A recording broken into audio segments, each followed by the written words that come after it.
Part of spiritual development is to recognize the satanic tendencies that characterize you and to fully wrestle with them and to integrate them. That's the thing. It's not so much to cast them away, it's to transmute them. You know, and you can see the difference between people who've done that and people who haven't, at least to some degree, because people who haven't integrated the shadow at all are naive. And you can tell that when you look at them, and you can tell that when you talk to them. And because they're naive, they're often resentful as well because they get taken advantage of. And someone who's integrated that more, they're dangerous in the martial arts sort of way, which is they're dangerous, but they don't have to use it because their presence radiates implicit potential for havoc, and that's really necessary. It's one of the things that gives people self-respect. If you're harmless, you're not virtuous. You're just harmless. You're like a rabbit. A rabbit isn't virtuous. It just can't do anything except get eaten. It's not virtuous. If you're a monster and you don't act monstrously, then you're virtuous. But you also have to be a monster. Well, you see this all the time. Harry Potter's like that too. It's like he's flawed, he's hurt, he's got evil in him. He can talk to snakes, man. He breaks rules all the time. All the time. He's not obedient at all. But, you know, he has a good reason for breaking the rules. And if he couldn't break the rules, him and his little clique of rule-breaking, you know, troublemakers, if they didn't break the rules, they wouldn't attain the highest goal. So it's very peculiar, but it's a very, very, very, very common mythological notion. You know, the hero has to be a monster, but a controlled monster. Batman is like that, you know. I mean, it's everywhere. It's the story you always hear. If you're going to be a fighter, you have to want to win. And you have to want to hurt people. I mean, not for the sake of hurting them. That's what makes you different than an evil person. But you have to have that capacity. You have to develop that. And, you know, that's the step on the way to enlightenment, weirdly enough, because that isn't what people think. People have been fed this diet of pablum, rights and impulsive freedom for so long. There's just an absolute starvation for the other side of the story. There are no rights, technically speaking, without responsibilities. And all we've had for 60 years is a dialogue about rights.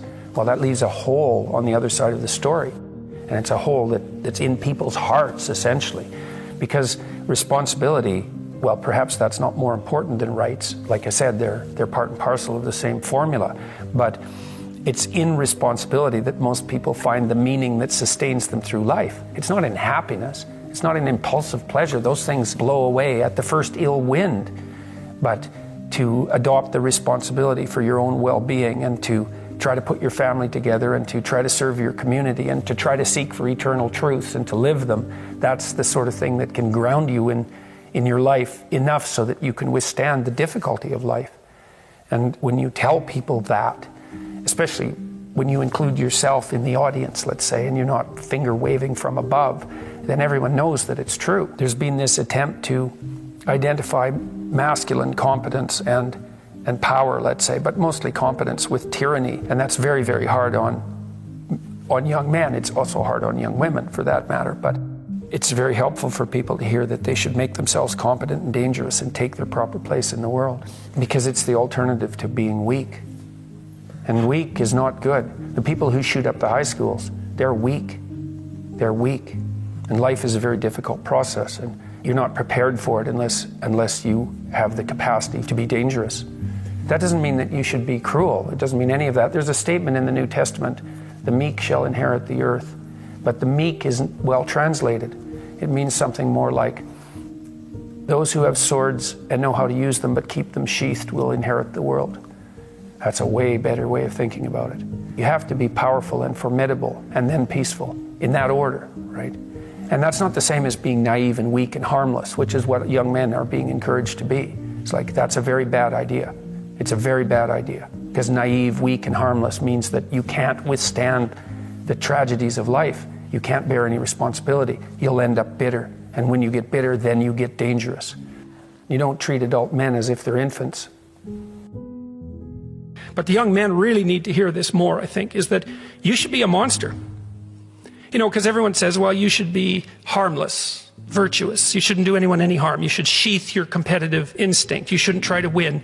You know, you don't want to be too aggressive. You don't want to be too assertive. You want to take a back seat and all of that. It's like, no. Wrong. You should be a monster, an absolute monster, and then you should learn how to control it.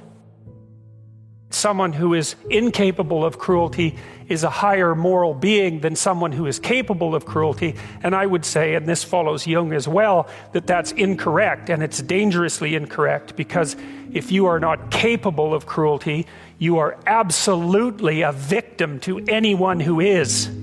And so part of the reason that people go watch anti-heroes and villains is because there's a part of them crying out for the incorporation of the monster within them, which is what gives them strength of character and self-respect, because it's impossible to respect yourself until you grow teeth.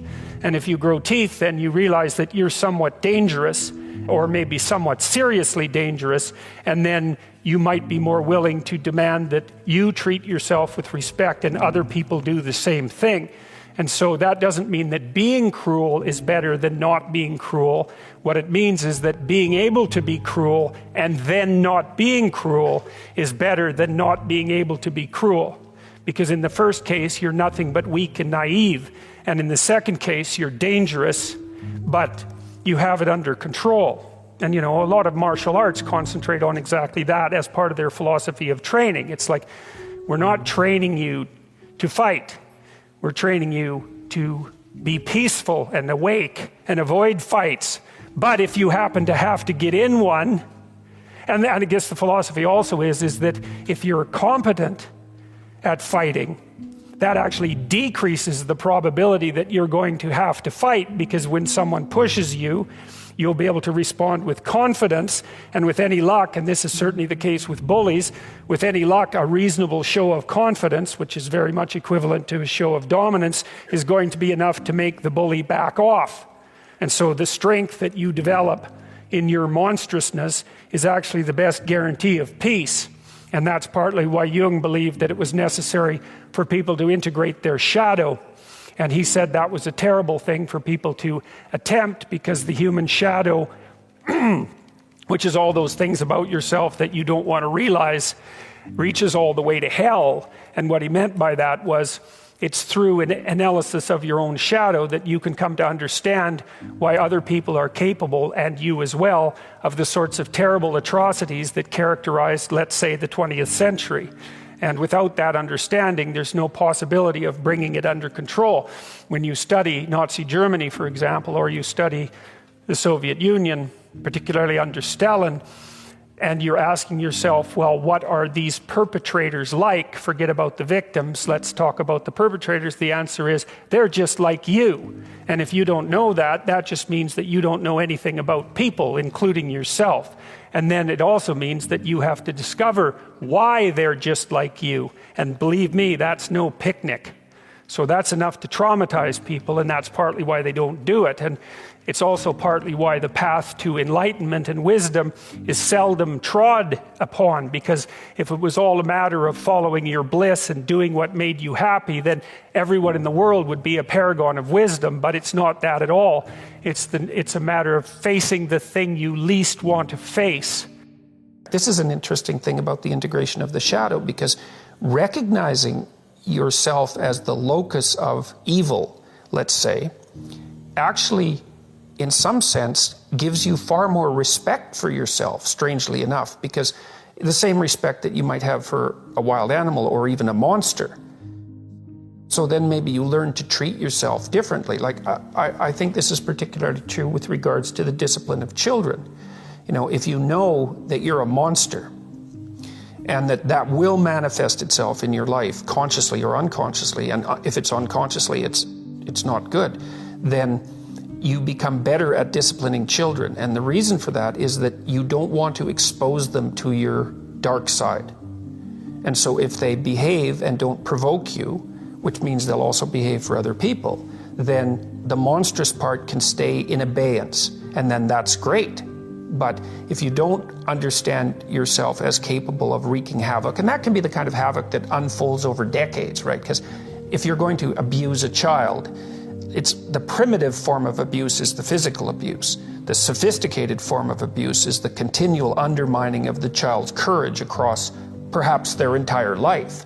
And that there's a terribly monstrous element to that. And if you're not respected properly by the child, say, you will absolutely take revenge on them. And, you know, in some sense, that's the whole Freudian psychoanalytic story. It's not all of it, but you either have that or it has you. Those are the options. And you don't become safe by being castrated.